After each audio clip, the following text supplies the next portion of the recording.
प्रश्नावली 10.1 के पहला में लिखा हुआ है, एक वृत्त की कितनी स्पर्श रेखाएं हो सकती हैं।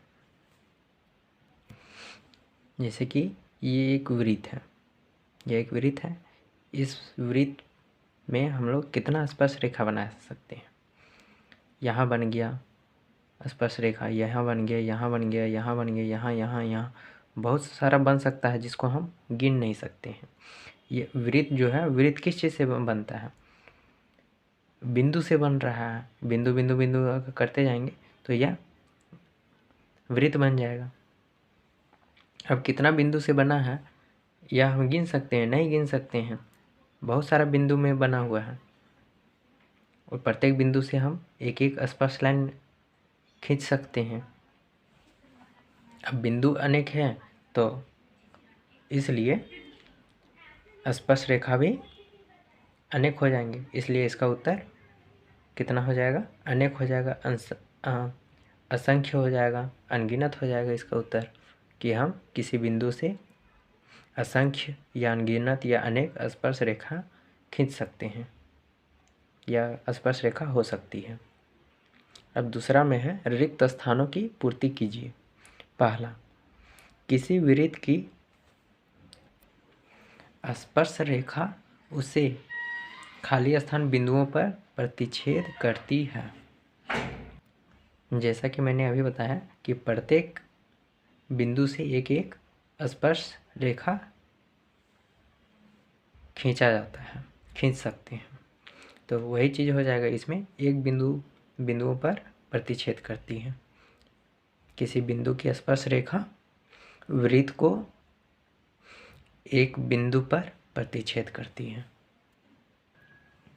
दूसरा प्रश्न में लिखा हुआ है, वृत्त को दो बिंदुओं पर प्रतिच्छेद करने वाली रेखा को क्या कहते हैं? छेदक रेखा कहते हैं। जैसे कि वृत्त है, ये वृत्त है, इस पर दो बिंदुओं पर प्रतिच्छेद करने वाली रेखा, एक रेखा खींच दी है, ये XY दो बिंदु पर प्रतिच्छेद किया, एक यहाँ एक यहाँ, इसको A नाम दे दीजिए, इसको B नाम दे दीजिए। अब इस रेखा को हम क्या कहेंगे? छेदक रेखा कहेंगे। अब आगे है, एक वृत्त की खाली स्थान दो समांतर स्पर्श रेखाएं हो सकती है। यानी कि एक वृत्त है और उस पर एक स्पर्श रेखा है, जैसे कि यहाँ पे एक स्पर्श रेखा है, तो इसके समांतर कितना स्पर्श रेखा बनेगा? यहाँ बनेगा तो वह स्पर्श रेखा नहीं होगा, यहाँ बनेगा तो स्पर्श रेखा नहीं होगा, यहाँ बनेगा तो नहीं होगा।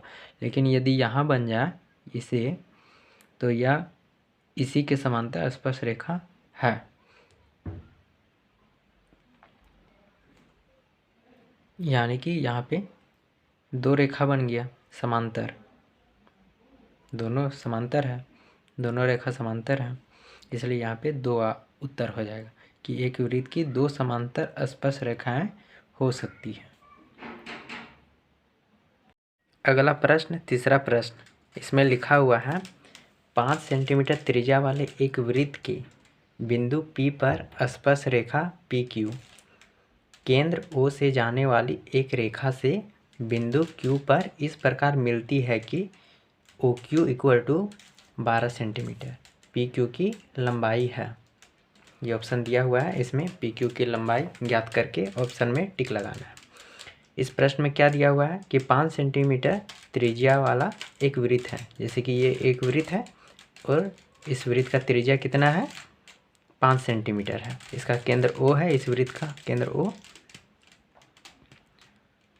अब इस वृत्त पर एक बिंदु लेना है P, और इस P से एक स्पर्श रेखा PQ लेना है। ये रहा PQ।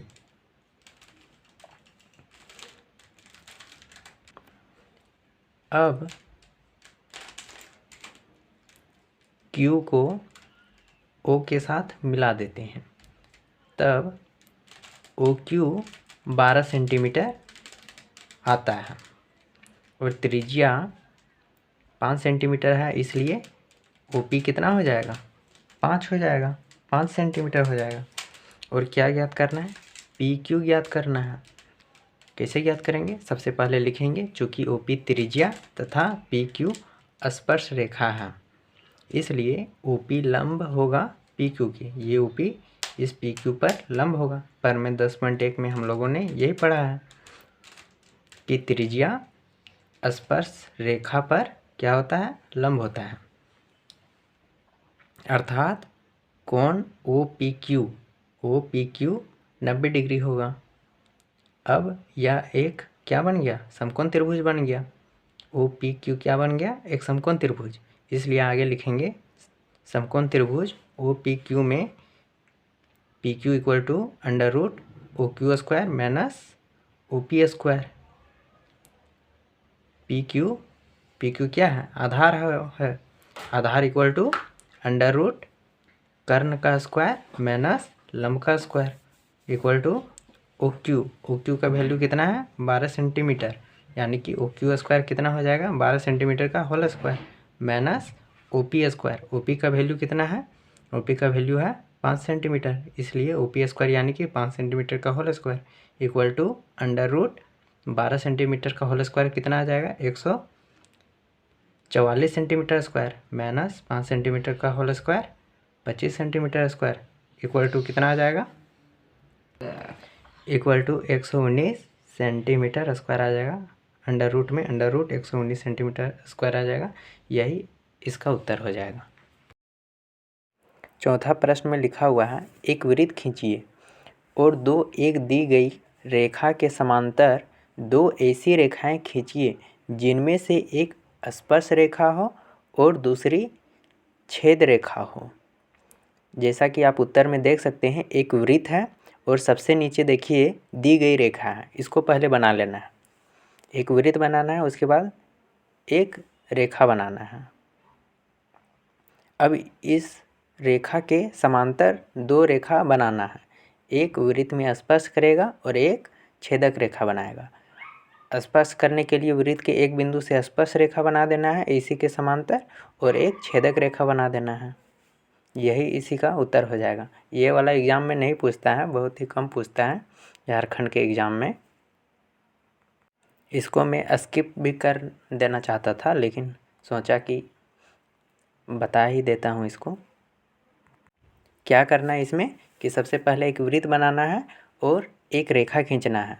जैसे कि सबसे नीचे दिया गया है, उसमें लिखा गया है दी गई रेखा, वैसा एक रेखा खींचना है। अब इसी के समांतर दो रेखा खींचना है, एक स्पर्श रेखा और एक छेदक रेखा। स्पर्श रेखा खींचने के लिए इसी के समांतर एक स्पर्श रेखा खींच देंगे, जो वृत्त के किसी एक बिंदु पर क्या करेगा, टच करेगा, उसको स्पर्श करेगा, छू के जाएगा उस बिंदु को, वृत्त के किसी एक बिंदु को जो, और रेखा स्पर्श रेखा को इस प्रकार बनाना है कि वह दी गई रेखा के समांतर हो। और एक रेखा बनाना जो छेदक हो, तो बीच में कहीं एक रेखा इसी के समांतर खींच देना है जो वृत्त को दो बिंदु पर काटेगा। एक बात को ध्यान रखिए कि छेदक रेखा को ही छेद रेखा कहा जाता है।